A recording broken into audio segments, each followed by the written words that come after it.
Hola, bienvenidos a una nueva edición de Palabras Latinoamericanas, el programa de Florial B TV del Centro Cultural de la Cooperación.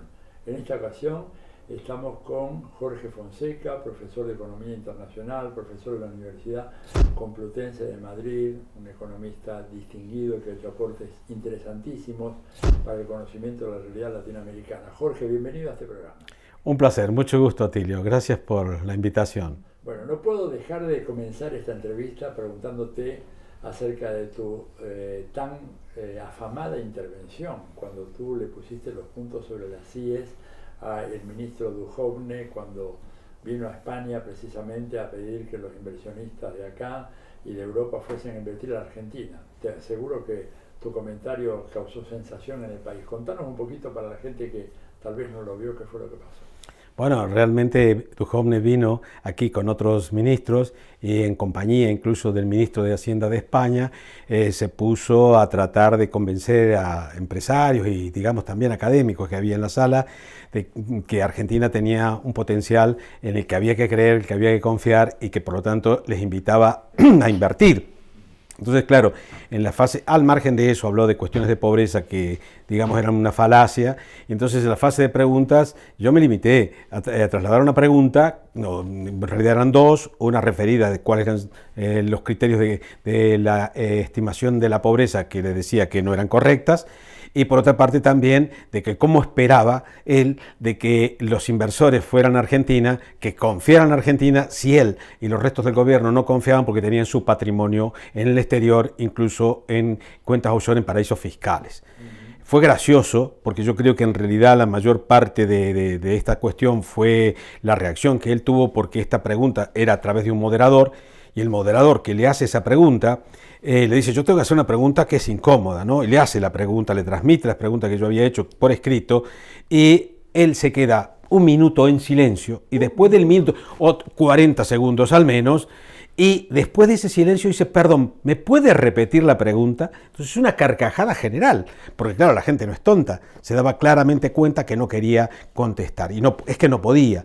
Y esto es lo que me hizo ver, porque luego también muchos periodistas de Argentina me entrevistaron por esto, me decían que había tenido esa gran repercusión que me señalás, y al final lo que claro me transmitían es de que en Argentina esa pregunta no se la podían hacer los que se la querían hacer, y los periodistas que estaban a su alrededor en realidad funcionaban como una especie de, digamos, empotrados del gobierno, periodistas empotrados ahí con el gobierno que nunca le iban a hacer esa pregunta. Yo en este sentido quiero reivindicar también el papel de aquellos periodistas que hacen su trabajo, porque la repercusión que tuvo en Argentina tiene que ver con una periodista de Telam que me entrevistó, porque me entrevistaron varios, incluso de La Nación, que hizo alusión a mi pregunta a la pobreza, pero no a la de los offshore.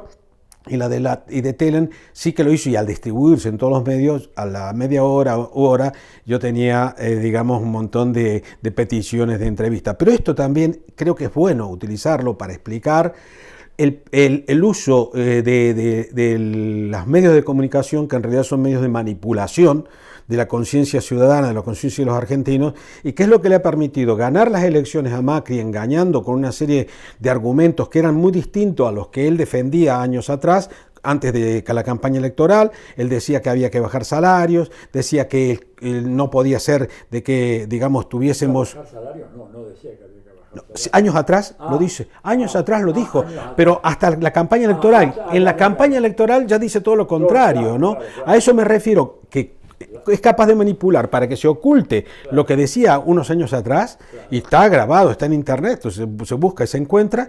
Y por otra parte también, digamos, el hecho de que no haya posibilidad para los periodistas independientes de hacer su trabajo, ¿no? Y por otra parte podríamos decir, eso es lo que creo yo que construye digamos, un relato que le permite actualmente incluso decir cosas que en otro país causarían gracia, causarían risa, ¿no? Es decir, que el Fondo Monetario Internacional va a ayudar a Argentina, claro, la gente no se lo cree, pero sin embargo, todavía toda esa capacidad de manipulación de la prensa es lo que le sostiene, creo, porque en última instancia, digamos, si no hay otra explicación, al margen de sentimientos clasistas, racistas, que hay de la gente que de alguna manera ve que el gobierno está haciendo una política antipopular, pero sin embargo sigue diciendo que confía en el gobierno. ¿En qué marco se hizo esa? Eso fue en Casa de América, por una organización. Casa de América es, digamos, está administrado por el Estado. En esos momentos todavía estaba el gobierno del Partido Popular. Tengo que decir que incluso el moderador claramente de derechas, pero es un señor periodista respetable a que yo le reivindico precisamente su profesionalidad, porque tuvo que elegir entre preguntas y entre otras eligió esta. Eso también marca una diferencia con ese periodismo, digamos, servil que se practica en Argentina por algunos, claro está, que evidentemente en ningún caso harían esto. Claro. Dime una cosita, y en relación a la estadística de pobreza, ¿qué fue lo que te dijo? Bueno, obviamente dijo que en realidad ellos habían tenido que reconstruir los datos del INDEC porque eran todas mentiras y evidentemente sus datos eran ciertos. Yo obviamente no había condiciones ahí para entrar en detalle el análisis, pero ahora puedo decir por qué digo que esas estadísticas y las actuales, digamos, las comparaciones que hacen son falsas. Simplemente sabemos que hay una discusión. Yo creo que Néstor Kirchner cometió un gran error cuando intervino el INDEC. Eso le quitó credibilidad a un instituto que tenía una gran credibilidad, y aunque fueran ciertas sus cifras, de hecho estaban viciadas por esa condición.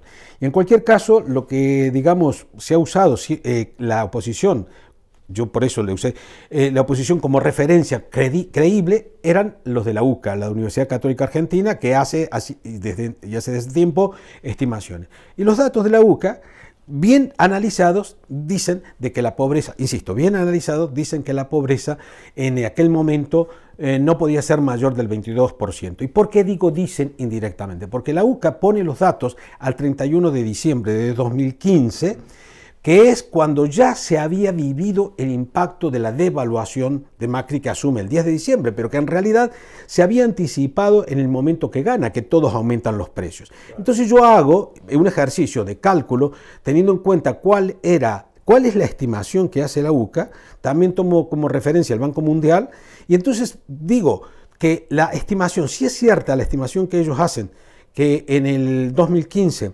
había una pobreza del 30%, que luego ellos la elevan al 32% en un reajuste que nunca explican, digamos, si eso es verdad, entonces en el momento que asume Macri, por cálculos que hago, no podía ser más del 22 o 23%. ¿Y en qué me baso? En los criterios con los que se calcula la pobreza, el impacto que tuvo la devaluación en la inflación y el aumento de precios, sin que se corrigiera la cesta básica, que es la que sirve de referencia para definir la pobreza.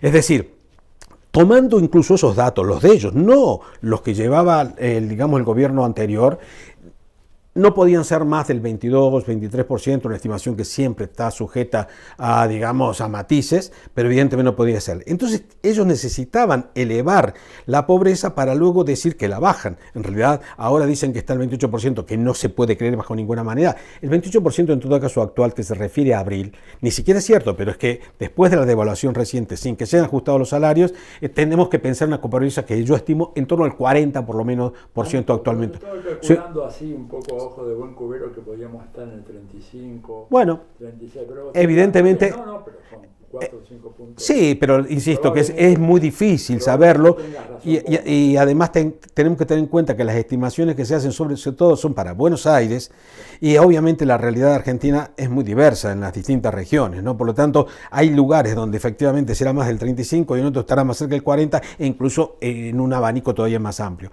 Yo lo que sobre todo creo que, digamos, tenemos que reivindicar de que tengamos en un país que se pretende federal, que tengamos estimaciones de pobreza rigurosas en todos los ámbitos. Parece sospechoso, diría yo, que digamos no se quiera tener esa información. Sin embargo, que está perfectamente al alcance de la estadística de Argentina, un país de Argentina que tiene profesionales y capacidad para hacer esto, que además es muy relevante para las políticas públicas, porque ya no es solo decir si sube o si baja, sino cómo tenemos que aplicarla, cómo tenemos que vivirla. Yo, de hecho, además, creo que, digamos, sabes bien que cuando uno analiza las estimaciones de pobreza, no dejan de ser siempre estimaciones, y por lo tanto digo, habría que hacer incluso, digamos, una especie de registro, ¿no? Por lo tanto, lo que quiero decir, de registro de manera tal de hacer política. Lo que pasa es que, claro, con los estados que tenemos autoritarios, disfrazados de democracia, eso siempre también genera un poco de prejuicio, ¿no?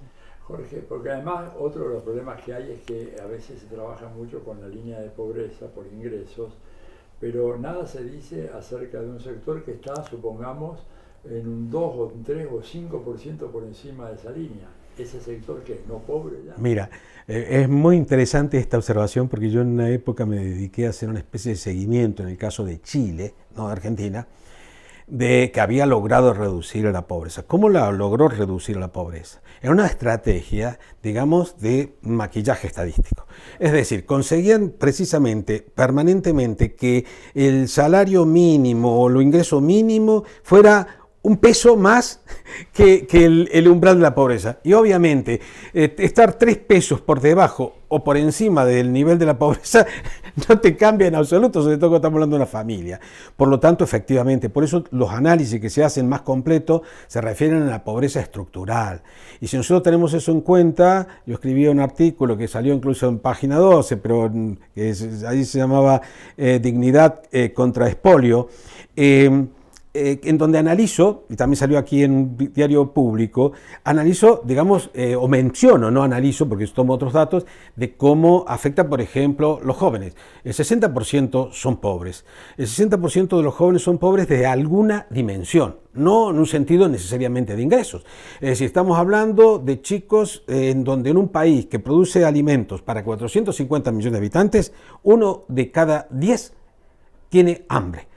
2 de cada 10 pasan alguna de las carencias, digamos, no tienen acceso a servicios sanitarios adecuados, no tienen servicios, digamos, no tienen una serie de cosas que se consideran necesarias para efectivamente tener unas condiciones de vida digna. Por lo tanto, lo que vos decís, de que en realidad la cuestión del ingreso a veces, un peso arriba no cambia, obviamente. Y estamos hablando, repito, de un país que pocos años antes, porque uno obviamente puede hacer crítica y debe hacer crítica a todos los gobiernos, pero unos años antes tenía el salario mínimo que era el más alto de América Latina. Las políticas recientes lo han bajado a la mitad en términos de dólar, en términos de poder adquisitivo, podríamos decir, ¿no?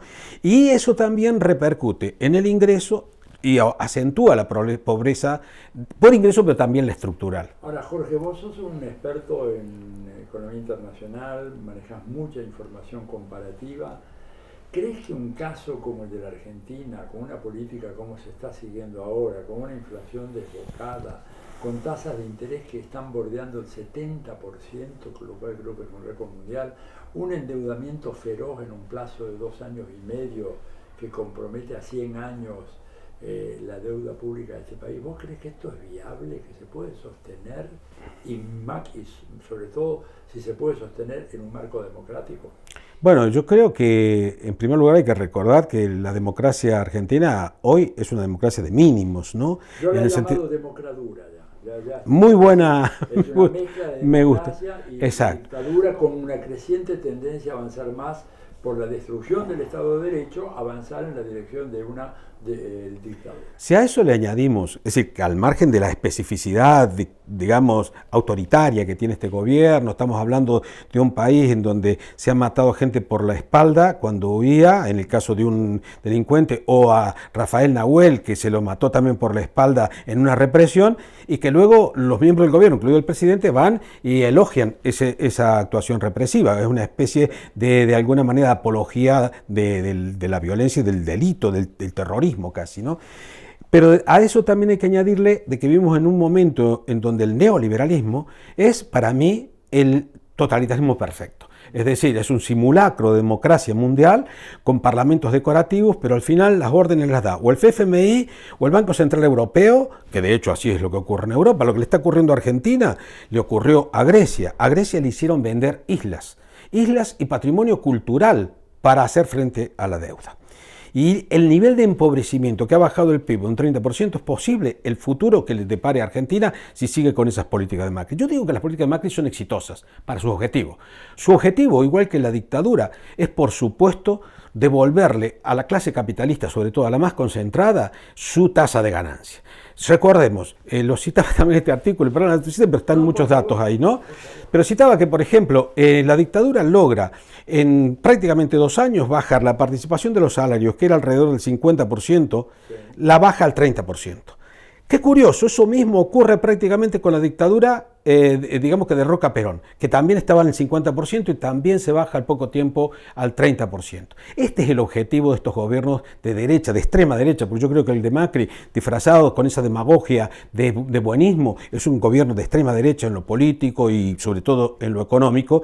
Evidentemente tienen ese objetivo y van a por él y no logran, digamos, que el pueblo todavía se doblegue. Yo creo que ahí está la posibilidad de que esto no ocurra, de que el pueblo, ese pueblo que yo creo que a pesar de todas las dificultades sale a la calle, reivindica, digamos, los que han muerto en esa dictadura para defender la democracia, para defender los derechos. Yo creo que ese pueblo, digamos que a mí personalmente me hace sentir orgulloso de ser argentino, evidentemente es el único que puede frustrar esto, y no hay que solo pensar, que por supuesto también hay que pensar en 2019, sino en el sentido de evitar esto. Porque ahora mismo el Fondo Monetario Internacional ha salido en rescate, prestándole 57.000 millones más toda la deuda que ha ido contrayendo, que eso aguanta mientras, digamos, ganen las elecciones. Pero luego, si ganan las elecciones, habrá todavía un ajuste más brutal y, como vos has señalado, que será un ajuste eterno. A Grecia, quiero recordarlo porque la comparación es muy pertinente, a Grecia, el último arreglo de Grecia es mantener superávit fiscal del 3,5% o del 2,5% más tarde. No déficit cero, sino superávit fiscal. Superávit fiscal. Que nadie tiene en Europa. No, estamos hablando del primario para que eso sirva para pagar la deuda por 41 años. Por 41 años, después de haber destruido el país y probablemente conseguir, si dicen un error descomunal, digamos, hacer el trabajo sucio a la derecha, seguramente con buenas intenciones, pero con muy mal criterio. Y en ese sentido, por lo tanto, en Argentina, digamos, lo que va a ocurrir, que el endeudamiento a fin de año va a estar en torno al 90%, va a necesitar también décadas de postración. Y pensemos que va a ser mucho más difícil conseguir una reestructuración de la deuda como consiguió, digamos, Kirchner en 2005-2010, que logró rebajar la deuda. Hay que mirar que, en cambio, Islandia, ¿qué hizo? Islandia pagó duramente, los islandeses pagaron duramente el ajuste, pero le hicieron pagar la mayor parte a los inversores. Tenían una deuda equivalente a 6 veces el PIB y ahora tienen del 80%. ¿Qué? ¿Pagaron la diferencia? No, sufrieron. Pero le hicieron quebrar a los bancos en primer lugar y sobre todo enjuiciaron a los que dirigieron el país y sobre todo a los banqueros. Y además renunció el primer ministro que estaba en los Panama Papers. Exacto, exactamente. Hay otra diferencia y ahí yo creo que precisamente el trabajo de las organizaciones de derechos humanos, que yo espero, yo siempre digo que las organizaciones de derechos humanos, las madres, pero no solo las madres, el CELS, los organismos de derechos humanos, son los grandes, fueron la vanguardia en el sentido de que fueron sentando con sus demandas, con sus denuncias, las bases para que luego se enjuiciaran los militares y para que luego hubiera democracia que pudiera considerarse digna en Argentina. Y en ese sentido yo creo que ya creo que algunos han comenzado planteando demandas, porque yo creo que a este gobierno, personalmente, a los miembros de este gobierno, habrá que perseguirlos penalmente, porque yo creo que están cometiendo delitos que, entre otras cosas, digamos, creo que nos deben hacer reflexionar. En el sentido de la cuestión de la soberanía, por ejemplo, la presencia de tropas militares en torno a los recursos naturales. Yo no descarto incluso que, así como a Grecia le hicieron vender islas, que con el pretexto de la deuda a Argentina le hagan vender o ceder derechos en torno a los recursos naturales, vaca muerta y otros, muy parecidos a que sean vender prácticamente esos recursos que no son del gobierno, son de todos los argentinos, pero no siquiera de los 40 y pico millones de actuales, son de todas las generaciones venideras, porque los recursos naturales son bienes comunes, no pertenecen al gobierno, son bienes comunes de esa sociedad, son, por lo tanto, ilegítimamente, o sea, quiero decir, no se pueden vender con legitimidad. Y en este sentido, por lo tanto, claro, esto sería también un recurso para salir al atolladero, vendemos, regalamos esos recursos naturales a precio de saldo, pero mientras tanto tenemos dinero. En ese sentido, por lo tanto, yo confío. Por eso me parece importante todo el trabajo de divulgación, como haces vos en este sentido, y todas las cuestiones, porque en última instancia tenemos que crear conciencia que efectivamente no hay futuro para los jóvenes argentinos, no hay futuro, ni lo hay ya para incluso los mayores, ¿no? En el sentido de un futuro digno, o para las generaciones venideras, porque ese país no va a poder, con una, digamos, vendiendo esos recursos que luego no le quedará nada, es como vender las joyas de la abuela que se dice, y evidentemente en ese sentido la destrucción industrial que está llevando a cabo este gobierno con la apertura de las importaciones, que hace que los argentinos, igual que ocurre también en el resto del mundo, tengan que competir con los salarios esclavistas de Asia. No, tenemos que, sí, cuando se habla proteccionismo de derechos humanos, protección del trabajo, y eso significa que tenemos que exigir que no se venda nada en ningún país, lo digo para España también, que no garantice los derechos humanos, y eso hará de que entonces mejoren las condiciones laborales en Asia, porque para poder vender no tendrán que mejorar ya las condiciones, y entonces la competencia incluso dentro del capitalismo por lo menos se planteará en niveles de salariales dignos. Para terminar la idea, digamos, tengamos en cuenta que el gran problema de Argentina no es el déficit público es una consecuencia de toda la política. ¿Dónde se genera el problema? Se genera el problema en que no se ha desarrollado una industria, hay que decirlo que en el gobierno anterior se mejoró, aumentó un 33% el número de establecimientos industriales, aumentó el 60% el empleo industrial, manteniendo el salario industrial más alto de América Latina. Insisto, no estoy haciendo una apología, yo he sido crítico en aspectos como incluso la gestión de los recursos naturales y otras cuestiones, pero hay que reconocerle a cada cual lo que hizo. Y en ese sentido uno puede decir, bueno, yo le critico porque pido más, pero otra cosa es la política actual, que es de devastación. Y en ese sentido cierro la idea, perdón, solamente, que el déficit, lo que iba a decir, en realidad lo causa esa destrucción del aparato productivo, que obviamente hace que las importaciones tengan que ser mucho más y crecientes, y entonces tengamos déficit comercial, pero a su vez, luego, cuando hay destrucción del mercado interior, ¿qué hacen los capitalistas? Se van. La fuga de capitales es parte grande de la especulación, pero otras simplemente capitalistas, ¿pero qué me voy a hacer aquí? Y entonces, ¿qué hace Macri? Se dedica a buscarle dólares para que lo fuguen. Este es el papel de este gobierno actualmente, dedicarse a conseguirle dólares a la clase capitalista y a los especuladores para que lo fuguen del país. Vamos a decir, si eso se completa luego con la entrega de la soberanía, la cesión prácticamente que han hecho de soberanía en la cuestión de las Malvinas y toda esta política de destrucción social, se puede decir que en términos económicos y sociales los resultados que está teniendo se comparan con los de la dictadura. Me gustaría saber cómo ha evolucionado la participación del ingreso, pero mi primer cálculo aproximado es que ha bajado aproximadamente 10 puntos la participación de los trabajadores en ingresos tomados al día de ayer, por decirlo, ¿no? Teniendo en cuenta los efectos de la última devaluación sin que los salarios se hayan ajustado. Decime una cosa, y esto sería para cerrar esta entrevista tan interesante. Si te llamara a ver una coalición que derrotó a Macri en las próximas elecciones y te dice, a ver, doctor Fonseca, díganos usted por dónde empezar para salir de este atolladero, ¿qué medidas recomendaría? Bueno, yo digo que la primera medida es defender las condiciones de vida mínimas de la población. Y en ese sentido, este engaño que fue el combate a la pobreza cero, tiene que ser siempre la primera medida. Pero no solo porque es de justicia, que lo es de toda justicia, sino porque eso tendría la posibilidad de reconstrucción de la economía. Y en ese sentido, y vos en otra conferencia citaste aquí en nuestra facultad al caso de Japón, que yo uso mucho, los japoneses, además de la reforma agraria que hicieron, la distribución, que en Argentina hay que poner coto, hay que limitar la propiedad de la tierra y sobre todo a los extranjeros. No puede ser Argentina que tenga medio territorio o más en propiedad de extranjeros, que además son el señor Luis y digamos Benetton, que además lo hacen de una manera totalmente depredadora. A ambos lados de la cordillera. A ambos lados de la cordillera, que además lo utilizan luego para tratar de expulsar a los pueblos originales porque les molestan a ese control. Si a eso le añadimos la presencia de tropas israelíes y estadounidenses, es decir, podemos decir que prácticamente toda la zona de Patagonia y media Argentina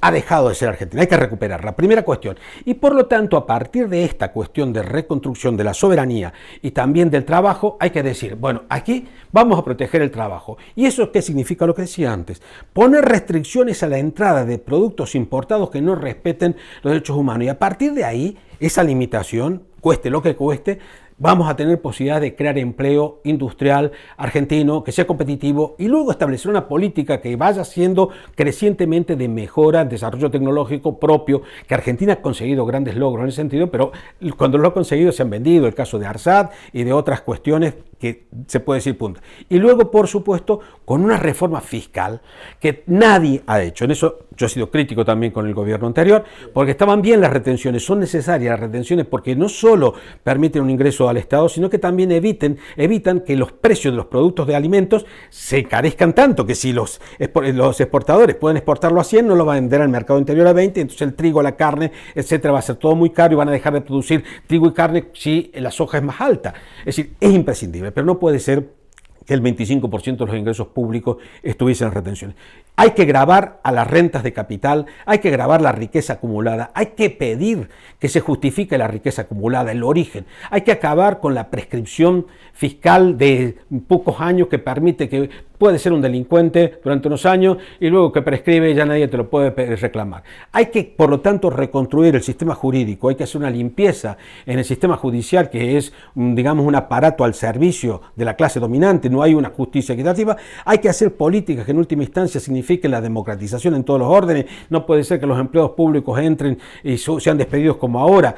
Es decir, hay que tener un sistema, digamos, de oposiciones, que todo el mundo tenga derecho. Es decir, por lo tanto, lo que estoy diciendo, y por supuesto, un gran empleo público para la sanidad, para la educación, que son lo que le permitieron a Argentina entre el 14 y el 74 conseguir 3 premios Nobel en ciencia. ¿Por qué? Porque no es que salieron 3 luminosos, sino que había toda una sociedad muy educada, que hay que decir que eso es un logro que además se mantiene en el sentido de la universidad pública gratuita, que la quieren eliminar este gobierno, que hay que reconocerlo. Perón fue el que instauró la gratuidad en la universidad pública, y digo esto porque en última instancia todo es economía. No es solo decir qué hacemos con el aparato productivo, qué hacemos con la fuerza productiva, el recurso humano, que es lo esencial, y hay que reconstruir esa mejor Argentina. Yo también quiero recordar que el nivel de ingreso de los trabajadores estuvo más alto, precisamente decía, en el 55, todavía estaba muy alto, el más alto había sido en el 48,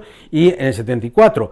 Y en esos momentos son los momentos de mayor, digamos, bienestar general de la población, de mayor educación, de mayor sanidad. En resumen, y para cerrar, ahora sí, en 30 segundos, por un lado, una estrategia de recuperación del mercado interior en el que además se respetan los derechos humanos, los nuestros y los de los asiáticos, que son vilmente explotados. Segundo, una reforma fiscal y luego una estrategia de diversificación del aparato productivo en donde no hay que pensar solo en términos industriales. Hoy la nueva economía permite desarrollos que no necesariamente son de carácter material en una industria, sino las capacidades de los argentinos en términos de software, creación de software, desarrollo de un montón de otras actividades que son también industriales, pero tiene un componente de servicio muy importante, serían muy empleadoras de mano de obra y en ese sentido, digamos, es una estrategia, por lo tanto, de recuperación y no de entrega, podríamos decir. Muy bien, Jorge Fonseca, muchísimas gracias. Te vamos a estar esperando cuando cambie el gobierno porque necesitamos